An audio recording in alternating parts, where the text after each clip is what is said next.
Guys, আজকে আমি যে রান্নাটা করব সেটি হচ্ছে চিংড়ি দিয়ে ধুন্দল। আমাদের অঞ্চলে এটাকে ধুন্দলই বলা হয়। তো এই খাবারটা আমাদের উত্তরবঙ্গের খুব জনপ্রিয় একটি খাবার, ধুন্দল দিয়ে চিংড়ি মাছ। তো ভাবলাম যে আপনাদের সাথে একটু শেয়ার করি।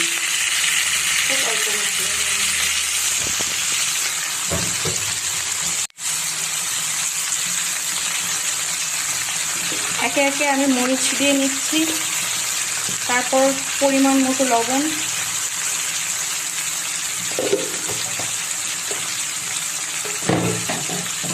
এরপর ফুড কালার, টারমারিক হলুদ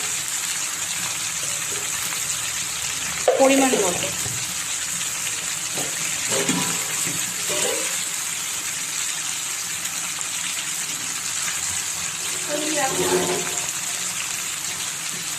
হালকা পানির ছিটা দিবেন, কারণ ধুন্দল থেকে এমনি পানি বের হয়।